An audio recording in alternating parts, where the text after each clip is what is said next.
Donc, on vous nous soumettez ce soir donc un budget 2024 qui montre que vous n'avez toujours rien fait pour régler les problèmes d'inondation dont vous êtes parfaitement informés.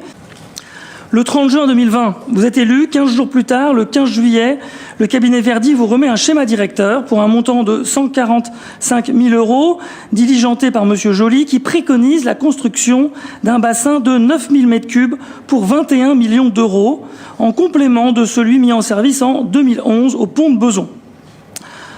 En octobre 2020, élu de nouveau président du SABS, du syndicat d'assainissement, vous annoncez à ce moment-là un nouveau schéma directeur. 4 ans après les élections, aucun schéma directeur n'est sur la table. Et aucun projet d'installation ne semble en vue, sauf si effectivement vous nous le confirmez dans les jours à venir. Pourtant, les intempéries se sont rappelées à votre bon souvenir le 4 juin 2021. Tout le monde s'en souvient. Une gigantesque inondation touche le quartier du Tonkin, mais également celui du Centre, du Réveil Matin et des Pierrats. Des centaines d'habitations et de nombreux commerces sont inondés. Donc l'étude Verdi avait prévu d'installer un bassin en bord de Seine, à proximité du pont de la ligne L, et manifestement ce n'est pas ce que vous avez retenu. Et je tiens à dire que financièrement, c'est possible de le faire. Le prix de l'eau à Houille est très peu cher. Il est de 2,05 € le mètre cube, contre plus du double en France en moyenne, car il est à 4,34 €. Et il faut savoir que la part d'assainissement dans ce prix est 4 fois moins chère à Houille que la moyenne nationale. Il est seulement de 50 centimes par mètre cube contre 2,11 € en moyenne. Et donc, en rehaussant simplement de 25 centimes par mètre cube la taxe sur l'assainissement, on dégagerait environ 1 million d'euros par an de recettes, de quoi financer, au moyen d'un emprunt sur 20 ans, les infrastructures nécessaires.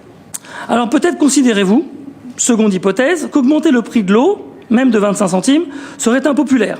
Car finalement, ces problèmes d'inondation ne concernent de manière chronique que quelques dizaines d'habitations. Alors pourquoi, peut-être, pensez-vous, allez-vous risquer de mettre toute la population à dos pour un problème que vous pourriez juger, j'ouvre les guillemets, secondaire? Mieux vaut peut-être, pour être élu en 2026, mettre son énergie dans la com et des projets plus visibles que de refaire les égouts. Ma troisième hypothèse, c'est que finalement, la situation actuelle vous convient bien. En réalité, le syndicat d'assainissement des boucles de Seine est un syndicat microscopique. Il n'y a aucun salarié. Il sous-traite ses activités à 8 agents de la ville qui, au total, travaillent l'équivalent d'un jour par semaine pour le syndicat, soit 12 000 € de masse salariale. Étrangement, vous êtes battu politiquement dès les premiers jours de votre élection pour maintenir votre syndicat. Et pour cela, vous avez argué, je vous cite, que les travaux seraient mieux réalisés avec un petit syndicat géré localement et présidé par son maire. En effet, quelle est votre première décision en octobre 2020 en tant que président? Vous attribuez des indemnités de plus de 13 000 € par an, ce que votre prédécesseur n'avait jamais osé faire.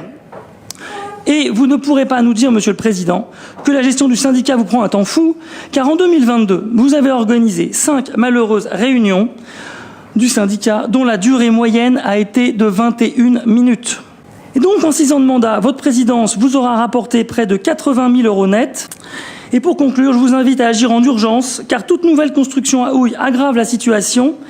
Et qui sait si demain, les Auvillois touchés par les inondations récurrentes pourront encore se faire assurer.